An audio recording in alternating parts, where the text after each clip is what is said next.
Questions? Governor, you alluded in your remarks to the restrictions that were in place the last time you were here. Do you foresee with the variants out there and the infection rate kind of going up a little bit that we may have to go back to some of those restrictions? We don't have any plans at this point in time to change any of our existing rules that are in place. We think many of the tools that are available to us, especially with respect to the surveillance testing we've been doing in schools, we have the largest surveillance testing program in schools anywhere in the country. Basically, every school in Massachusetts participates in that weekly surveillance program. I do really appreciate the decision the Biden administration made to go hard on rapid tests. I've been banging that drum as hard as I possibly can on every call we've had with the White House for months now. There are many parts of Europe where you can buy a rapid test for $1, and they're everywhere. And they are, in many respects, a tremendous tool to help people manage not only their own health when it comes to COVID, but the health of their family members. And it's a terrific tool for everybody to be able to access that kind of technology and to be able to use it quickly and simply and inexpensively. And I do believe that can make a really big difference. And as I said before, and as we've said many times, the best and most important thing we can all do to keep ourselves safe is to get vaccinated. And by the way, the statewide fully vaxxed rate in Massachusetts for the whole population is about 70%. The over 18 population is obviously higher than that. You may have heard that the mayor just said that the fully vaxxed rate of the population in Brockton is 70%. That's a heck of an achievement, Mayor, delivering on that one. Congratulations. So I think at this point, the big message coming from us was get vaccinated and get boosted. So even though And get tested. So even though some doctors are calling on you to reinstate a mask mandate because the hospital beds are filling up, you say not now? As I said in my previous remarks, if everybody who was unvaccinated got vaccinated, it would drop our hospital count on COVID by about 50%. But more importantly, the two biggest issues that are creating constraints in our hospital system are, number one, lack of staff, which is not just true in hospitals, it's true across practically every element of our economy, and it's not just true in Massachusetts, it's true across the country and around the globe.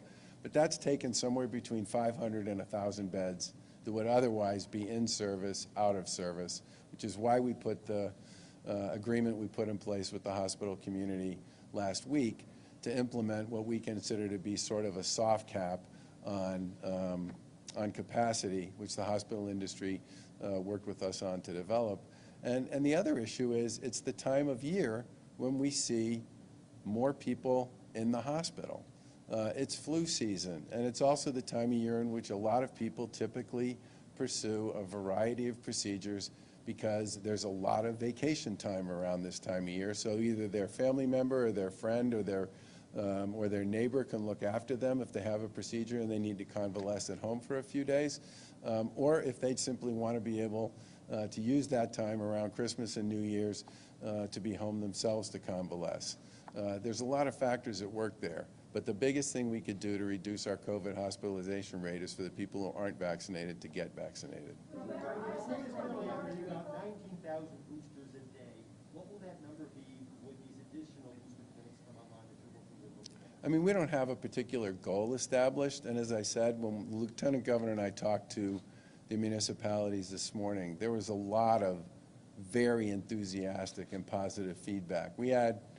I think we had 110 communities on that call.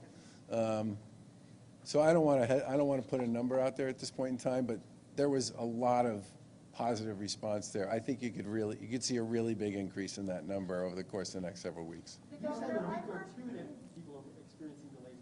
We're hearing from the pharmacies it's more like 3 or 4 weeks that people are waiting to make an appointment. Depends upon where you live, and it depends upon how much you're willing to travel. I mean, I go on that site every day, and every single day I can find open appointments on it.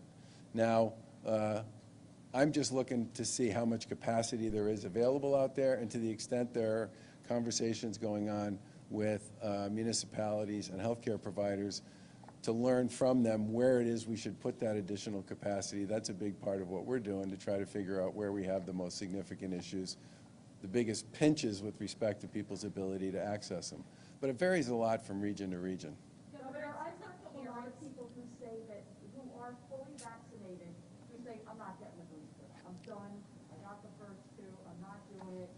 Especially with Omicron and not knowing if that is going to be, with all its mutations, going to be effective with the boosters, with the vaccines. So what would you say to those people? There's obviously a lot of work going on about Omicron among a lot of people who know a lot more than I do about this. But I have seen a number of people whose opinions I respect say that it would really surprise them if it turned out that the vaccines were not effective against Omicron. They basically said they believed that it would be. And I guess the other thing I would just say is the booster shot's free. It's available in a lot of different locations.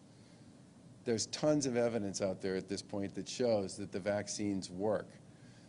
Right here in Massachusetts, as I said, if everybody got vaccinated, it would drop our hospitalization rates by 50%.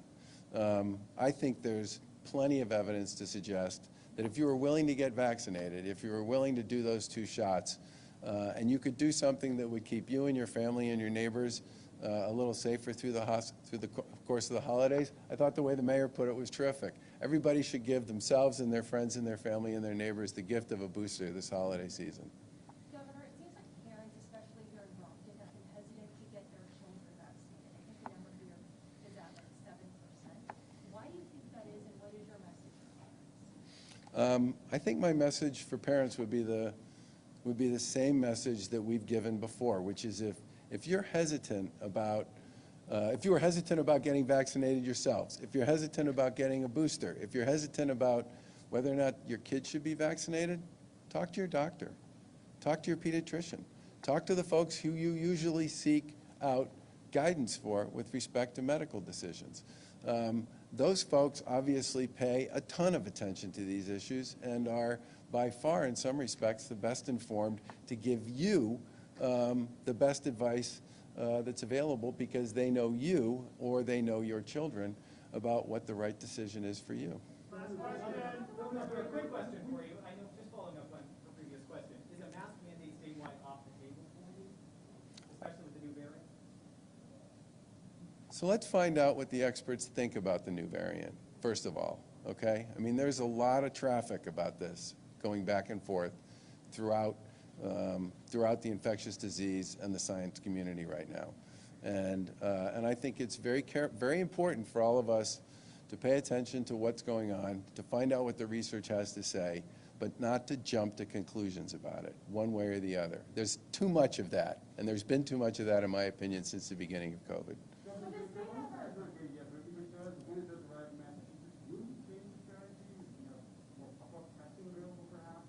We are having conversations with a lot of our colleagues around testing. Part of the reason the rapid testing is so important to me is they're cheap and they're available and they make it much easier for people to be able to test themselves. Even at the most, high performance state test sites or the ones that are run by pharmacies or other sites, you're typically dealing with 2 things that are complicated for people. One is you have to go there, and then second is you have to wait for that test to get processed to determine whether or not you're positive or negative. The strength about the rapid tests, as time has gone by over the course of the past 20 months, is they are very accurate. If you can access them at a pharmacy or some other location close to home, you don't have to travel someplace to actually get the test. You can take it and figure out in 15 minutes if you actually have an issue or not. So I certainly think we'll do things to expand our existing testing capacity, but for me, the big opportunity here, and the best news that came out of the president's proposal, in my opinion, was this idea of really going hard to invest in a big way in rapid tests because they're more convenient, they're easier to access, they give you results in 15 minutes, not overnight, and they're way less expensive. Is there increasing surveillance to see if Omicron is here? Are we doing more sequencing? Yes, there is more sequencing going on, yes. Give us an idea of how much more, how many samples are being? I'd rather not. Well, the state ever published the data, saying like, this many people are in the hospital who are vaccinated, this many people who are unvaccinated? We talked about how we'll cut it by 50%, but will we ever be able to see that regular data every day? You know, this many people died who are vaccinated versus unvaccinated. I normally never talk about particular news outlets or media outlets at one of these, but the Boston Globe on the front page today, based on the data they get from us, which is available to all of you, has a hospitalization graph that has breakthrough cases in the hospital, total hospitalizations. It's right there. We publish it all the time. Come out daily, because the public gets those numbers, if they saw it in black and white, do you think that that's helped convince people? It was right there in black and white today. But just on the Globe today, I'm talking about. No, but that's that data they got from our website. That was our data. Governor, you got the ARPA bill on your desk now, when you get back, I don't know if you're aware of that, you gotta spend all weekend reading it, and, what's your thoughts, finally there? No days off, as the great Bill Belichick would say. I think we're certainly going to, first of all, I know I speak for the mayor and all of his colleagues, and I speak for the lieutenant governor, and I speak for so many other organizations and individuals here in the Commonwealth when I say how much I appreciate the fact that the legislature got this thing to our desk. We've been waiting for this for a very long time, and as I've said many times, a lot of the stuff that's in there is opportunities we've had for months to invest in the people and the communities here in Massachusetts. So I'm glad it's here. We'll take a good look at it over the course of the next several days and make some decisions about how to move forward. But I will say that we believe the most important thing we need to do here is help people get back to work, help communities get back on their feet, help make sure kids and families can stay in in-person school, and do the things we need to do to reopen our economy, continue to reopen our economy, and continue to ensure that we continue to move in a positive direction. And there's a ton of resources in there to do all of those things. Thanks, everyone. Thanks, folks. Have a good weekend. Governor, did you have a donor advisor? Pfizer.